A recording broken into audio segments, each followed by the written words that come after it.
This is Glenn Healy. Hi, this is Braden Holtby. This is Daryl Sutter. Hi, this is Brian Burke. This is Jordan Tutu. This is Keith Morrison. This is Kelly Rudy. Hi, this is Scott Hartnell. Hey, everybody. My name is Theo Fleury. This is Tim McAuliffe of Sportsnet, and you're listening to the Sean Newman Podcast. Welcome to the podcast, folks. Happy Wednesday. Hope everybody's having a great day. We're doing a little follow-up from episode 201 when I had Julie Ponesse, Professor Julie Ponesse on.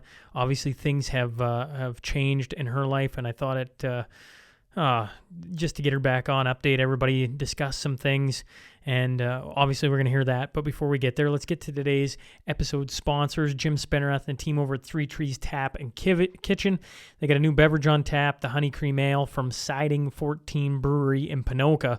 And it sounds like they're going to be rotating a bunch of their beverages in there alongside Rimstone Creek and 4th Meridian. So a nice selection of local breweries, or at least Alberta breweries, which is pretty cool. If you're wanting to get gift cards, win some gift cards, that is, you follow them on social media, interact with them, and they're giving out gift cards weekly. And finally, if you're looking to take the special someone out, make sure you call and book a reservation, 780-874-7625. Don't be like me and just show up hoping to get a spot. HSI Group, they are the local oil field burners combustion experts that can help make sure you have a compliance system working for you. The team also offers security, surveillance, and automation products for residential, commercial, livestock, and agricultural applications. They use technology to give you peace of mind so you can focus on the things that truly matter. Stop in today, 3902 52nd Street, or give Brody or Kim a call at 306-825-6310. Mac Construction, they've been doing business locally for over 12 years with over 100 homes completed. They are a design, build, custom home operation that has specialized in constructing new homes, custom homes, cottages, and RTMs throughout Lloydminster and communities. In addition to custom home building, they also do extensive renovations to residences and light commercial work. If you're looking for your dream house, head no further. Head to macconstruction.ca. All right. Jen Gilbert and team for over 45 years, since 1976. The dedicated realtors of Coldwell Banker Cityside Realty have served Lloydminster and the surrounding area. Star Power is what they offer their clients. That is 7-day-a-week access to them, because they know big life decisions are not made during office hours. And did you know, when it comes to rental properties, they are the biggest licensed residential property management company in the city of Lloydminster. They deal with over 250 rental units. We're talking houses, apartments, and condos. All right. They know home is truly where awesomeness happens. Coldwell Banker, Cityside Realty, for everything real estate, 24 hours a day, 7 days a week. Give them a call, 780-875-3343. Agland.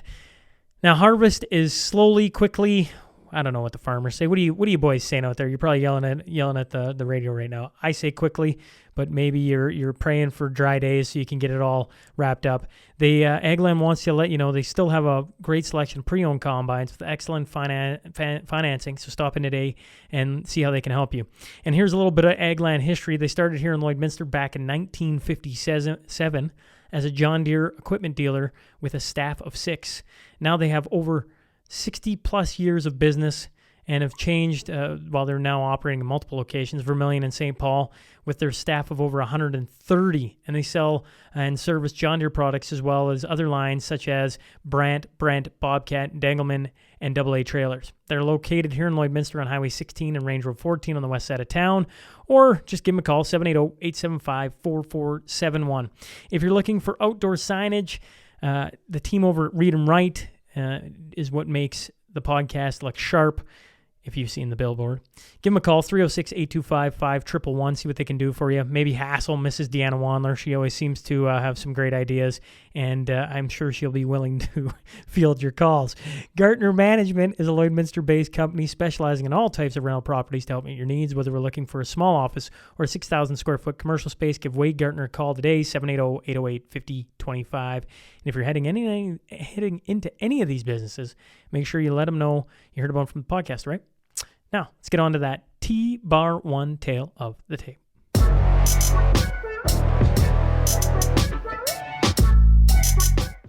She earned her Ph.D. in Philosophy and Ethics from Western University, a degree in bioethics. She is a former professor at Heron College, an affiliate of Western University in London, Ontario. I'm talking about Professor Julie Ponesse. So buckle up. Here we go.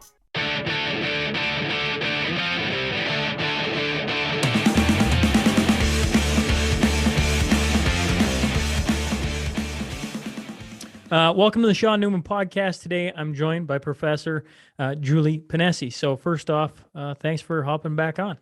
Of course. Always nice to see you. Yes. Well, I mean, it's been a quick couple of weeks since we last talked, but a lot has happened. So I thought maybe we'd just hop into exactly from where we left off. You thought you might be losing your job in the weeks to come. Maybe you could just fill us all in on the story.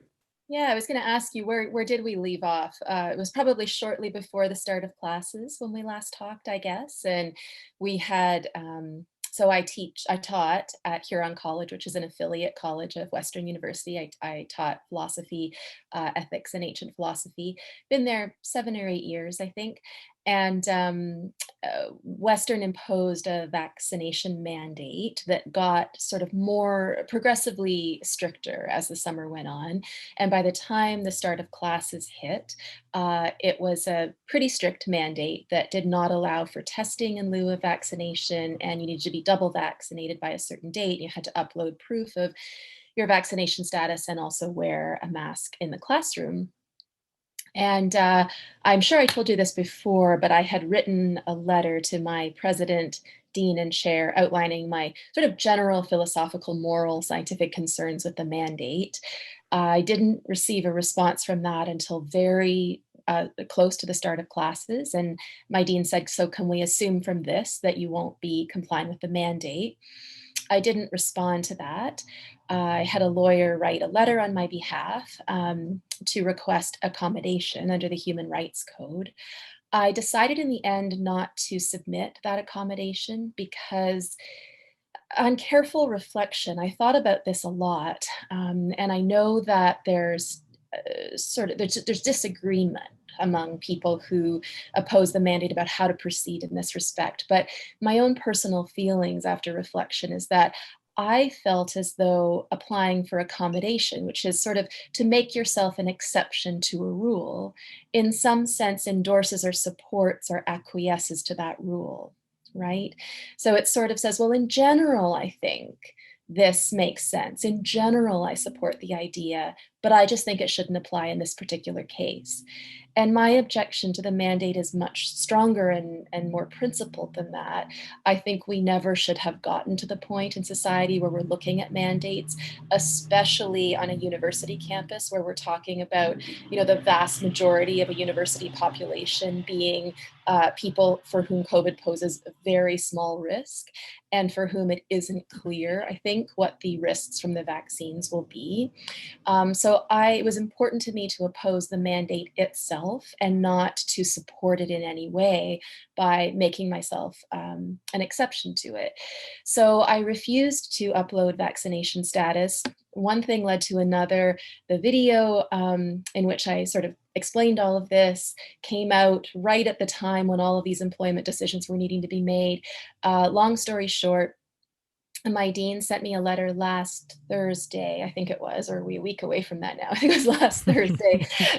Everything's blurring together a little bit, stating that I was terminated with cause. So that's where we're at now.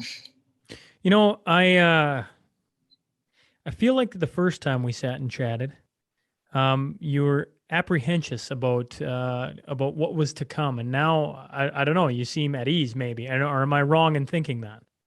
Yeah, well, I think when you're in the thick of things and you don't quite know what the outcome is going to be, you feel differently than afterwards. And I mean, one thing I've always felt personally, and I've tried to communicate to my students in ethics classes, and just to sort of make clear to everybody, my approach to teaching ethics is not about saying, well, these are the rules that you have to follow, and if you don't, you're a bad person. That's not my approach. I mean, we sort of ask questions openly. And I asked them, I said, what would you do if nobody was looking? Which action do you think you can live with at the end of the day, that your conscience can bear at the end of the day? And the kind of sort of peace and calm I feel about this now is an indication to me that I made the best choice for myself. One thing that is complicating this situation is that my feeling is that openness and debate and inclusiveness and rational discussion in academia has been on the decline for many years. And so I've not been entirely supportive of the university's overall approach to education and pedagogy and ideology for a long time. Um, so this is a complicated loss. I've always loved my students, loved being in the classroom, exploring ideas deeply, um, allowing all questions and all positions and treating them equally with respect. But that is no longer valued. I feel like most of the audience listened to the first part, but I'm going to ask it anyways. Why not just get the shot, Julie? Why not just stick it in your arm, get it done with, carry on? The statistics are low that any adverse effects would happen, and you get to carry on as a part of society. Life would be easier. You get to go to restaurants and festivals and everything else. Yeah, sure. There are a lot of sacrifices. As of tomorrow, I can't go to a restaurant. I can't go to a gym. I can't, and we're looking at non-essential services now. That's probably going to progress to things that are harder to live without. Um, I'm okay with that. There are two separate questions here, two separate issues, I think, that are part of your question. Am I really worried about the vaccines and the mandate on the one hand? And then, am I worried about the government mandating something in the absence of providing evidence on the other hand, right? In the first respect, yes, I am. I don't think the whole COVID situation, I don't think has been managed well from the beginning. I don't think we have been given evidence to show that this poses a significant viral threat to most people outside of vulnerable populations. And I think there's a lot of evidence to show that there's a lack of transparency when it comes to how harmful the vaccines are. So yeah, I'm worried about that, and I would not take them anyway. But to be honest, the more I hear that, right? So you're saying, why don't you just get it? Why don't you just take it? Or the government says, just do it, just comply. Never is that accompanied with a reasonable explanation. They'll say, we got to band together, join together, do it for your fellow man. COVID's a risk, but they never supply concrete evidence to show why that is. They never give us a risk-benefit analysis. They're never transparent about the fact that even though some of the vaccines are starting to be approved, there's a lot of them are still in their phase 3 trials. They're still very new technology. And it worries me intensely that we are being pushed so hard to do anything in the absence of that kind of evidence. And there's an incredible lack of interest in engaging with the public and listening to our opinions and our questions. And that to me is always a red flag. So even if I was incredibly worried about COVID and incredibly unconcerned about the vaccines, my antenna would still be kind of twinging because of the hard sell and the absence of evidence. Well, I'm glad you break those two up. I've been trying to do that better, but they're so closely linked. It's hard, right? You got to try and, I keep saying that you got to separate the medical from the political, and they want to come together. Even in a question, I was just, why not just go get it, right? But they're so closely intertwined. It's hard to pull them apart. I've been having lots of discussions. As you know, out here, we've, as of yesterday, essential services are closed off to anyone not vaccinated, not fully vaccinated. Mm-hmm. And so it's ratcheted up yet again. And yet when I have conversations with people behind closed doors, a person has to try and separate, the medical side versus the political side. And yet here we sit, and I'm trying to just ask a simple question of why not just get the vaccine so you can carry on with life? And it's way more complicated than that. Yeah, I think another reason why it's way more complicated is it's not clear that the goalpost will stay here. You know what I mean? So if the government's saying, get yourself fully vaccinated, by the way, currently we mean fully vaccinated is 2 shots, and then the implication is that you're done.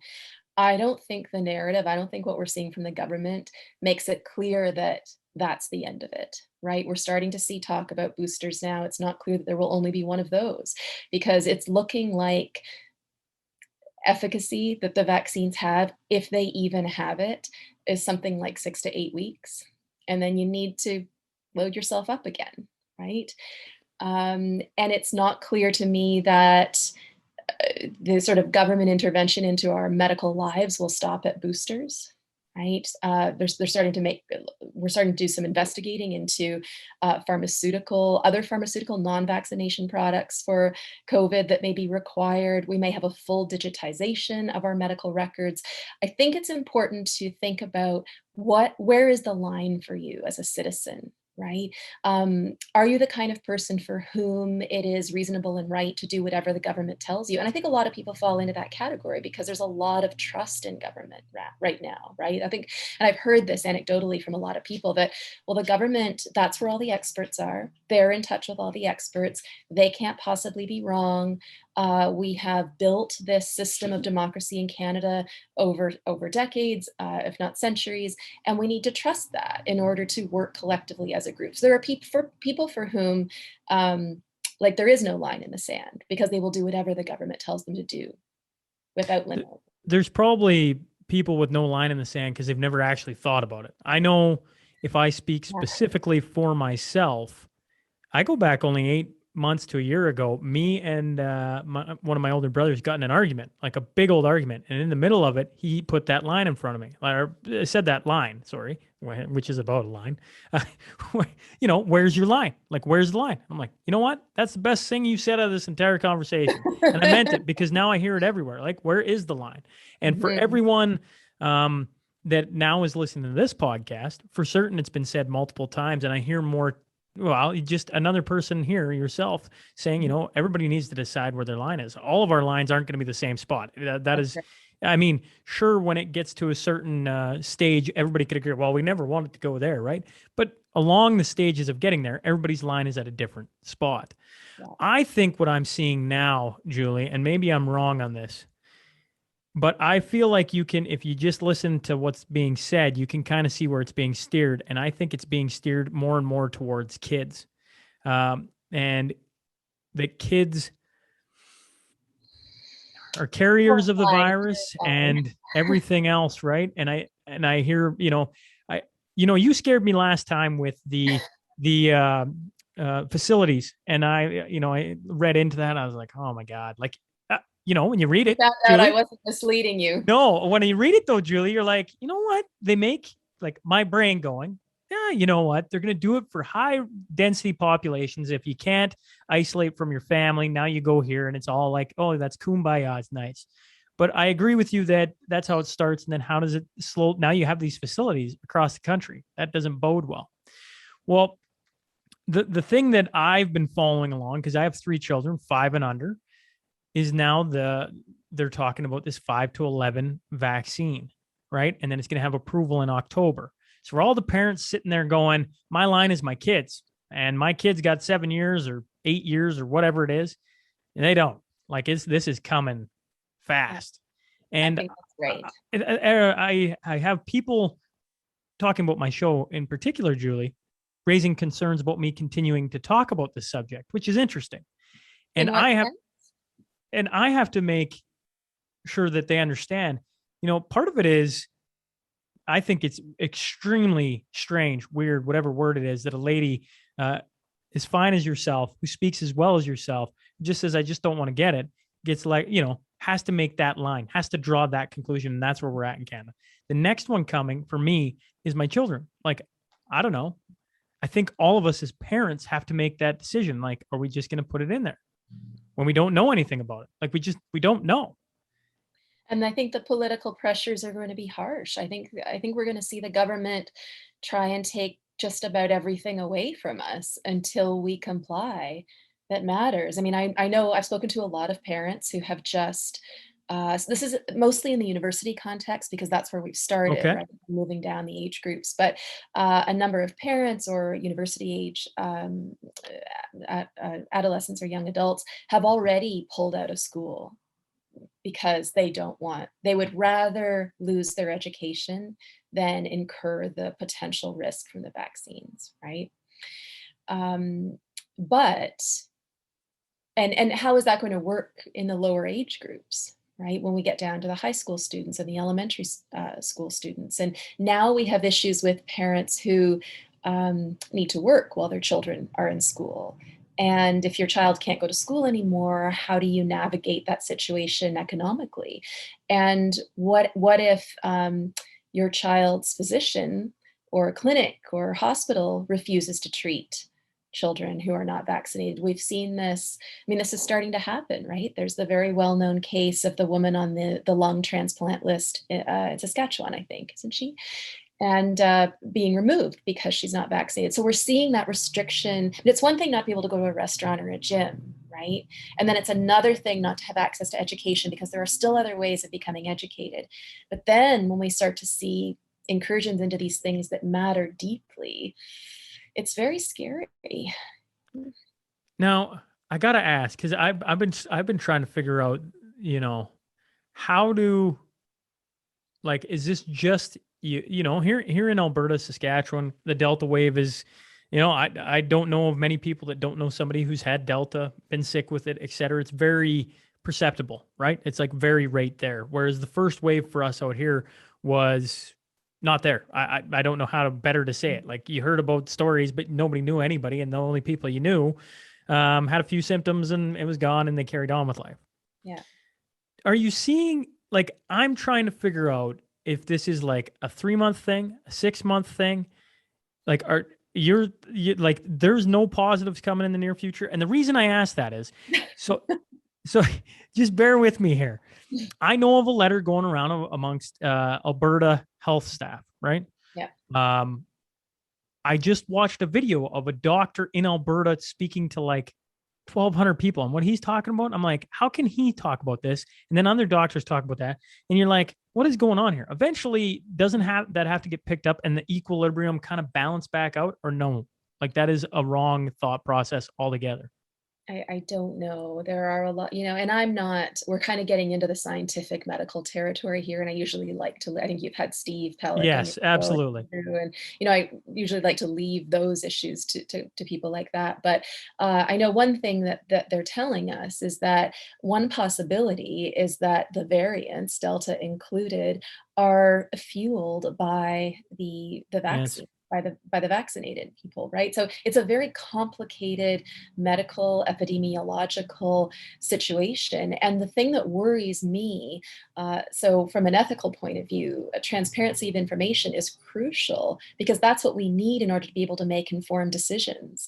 And we don't have that, right? We don't have our government or public health officials looking carefully at the evidence to try to understand this potential crossover between, what's going on in the vaccinated population and what's going on in the unvaccinated population, and then how are the two mixing with one another. Because when we look at the high vaccination countries like Israel, you would expect to find very low incidence of COVID, and we don't find that. So certain countries are functioning very well as control groups or test subjects, for the vaccines, and we're just not seeing that countries with high vaccination rates necessarily are correlated with low risk of infection. And then I think the government narrative has changed a little bit to say, well, maybe it's not the case that the vaccines will prevent you from getting COVID, but they minimize your symptoms or they reduce the chance of dying. Well, now we have to factor that into a personal risk benefit analysis, because I have to say, okay, well, I'm taking on these vaccines I don't know anything about, but we have high VAERS numbers, for example, to show that there are, side effects that are too numerable to mention. And now you're telling me that I might still get COVID, but I might have slightly fewer symptoms or slightly less exacerbated symptoms. That's an important piece of information to know, right? And I'm in touch with a number of physicians that report seeing unprecedented numbers of vaccine side effect events come into the emergency room. They're talking about stroke, heart attack, retinal detachment, any kind of vascular, anything to do with the blood vessels, because that's where we're seeing the effects of these the spike proteins from the vaccines, right? Pulmonary embolism, we're seeing. Nick Hudson, after we were done our chat, I chatted with him Monday. And do you know who Nick Hudson is, Julie? He's part of Panda Analytics and Data. So Pandemics Analytics and Data out of South Africa. And so he told me after we were done, he said, if you just focus on this from a standpoint of vaccine good or bad, or COVID good or bad, or whatever, like just that, and just doctors in the hospital, very narrowed. He goes, you won't get the full picture of this. And what you're talking about is similar. He talks about you need to interview more than just, and that's why you're so intriguing to me, right? I mean, probably intriguing to a lot of people. You're a professor standing on her training of why I'm not getting this.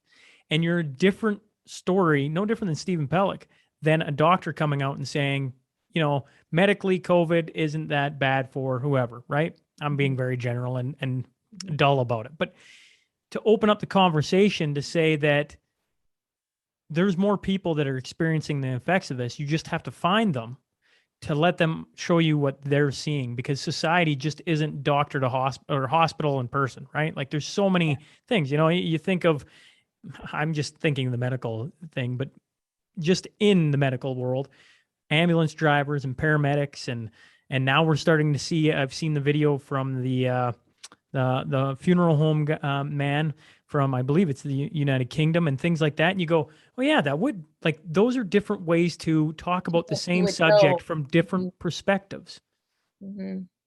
Yeah, totally. And I think a lot of people I talk to who are very, very intelligent people, and you would think would be poised to have an ear to the ground in terms of what's really going on, even physicians and lawyers and journalists. And they'll say, oh, really? I haven't heard of any problems with the vaccines.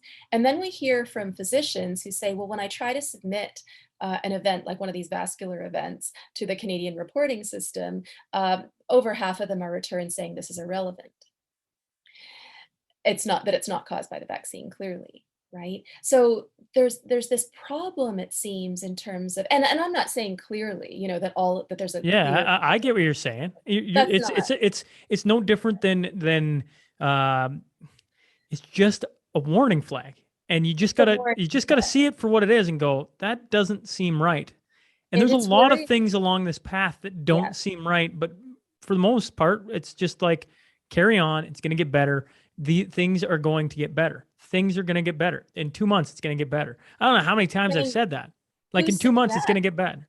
You're saying that? No. Sorry, I'm going back. In January this year, Julie, I said with the guys that I talk with lots, I said, like, listen, we're going to go through this lockdown. It's going to last a little longer, blah, blah, blah, blah, blah. Then they roll out the vaccine. Everybody's going to go get their vaccine, and we're going to be back, and it's going to be fine. And instead, it's like I don't know how you could even comprehend what's coming, because now where we sit, it's just, I don't get it. I can have the same conversation with somebody who says, you should go talk to your doctor. Okay, I have talked to my doctor. What did they say? They said, listen, don't get the vaccine. They'll say, and then they said, well, maybe you should get a second opinion. I said, okay. So, but if that one tells me I should, well, now I should get a third opinion, because and where does it end? So my doctor's saying don't get the vaccine, okay? But politics is imposing it upon me now. So that's why the two things just get tugged right into each other, and we can't separate it. And it's this weird world. I agree. It's a totally weird world. And we have a leader, and I use that in the technical sense, not in the moral sense, but we have a leader right now who has just been traveling across the country, giving these irate speeches, red-faced speeches in which he is basically telling people to hate and shun the unvaccinated. And we elected him again because we said as a group, yeah, he seems to be doing a pretty good job.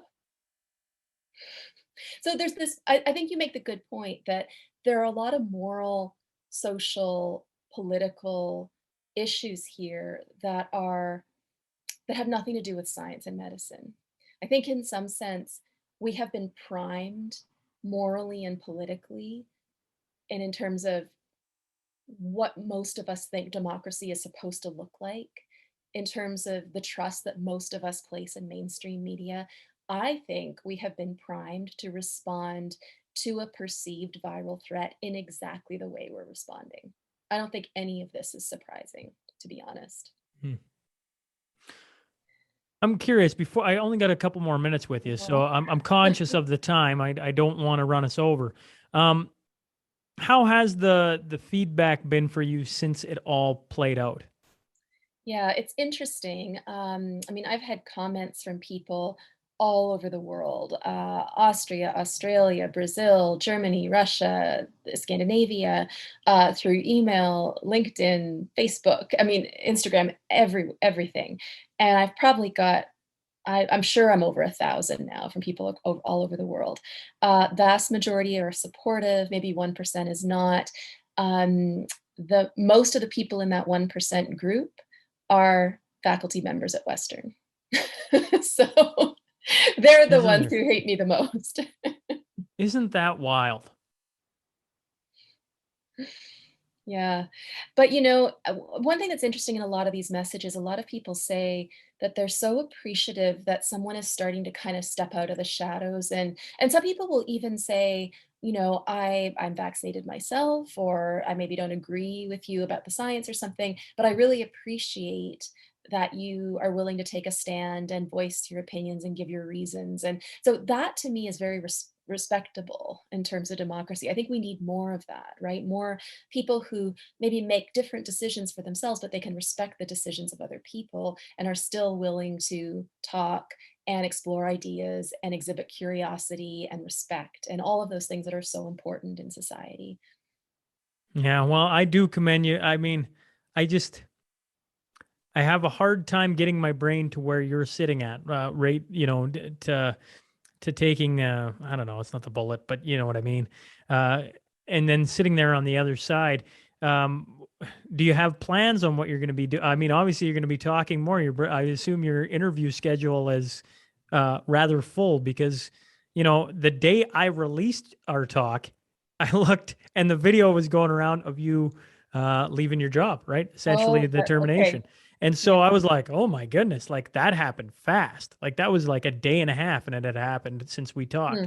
So I guess I'm curious, what is your plan? Can people follow along with what you're doing? Like if people want to Yeah. find you, Julie, where do they find you? Or what is your plan or do you have one? And there's about 6 questions to end this off.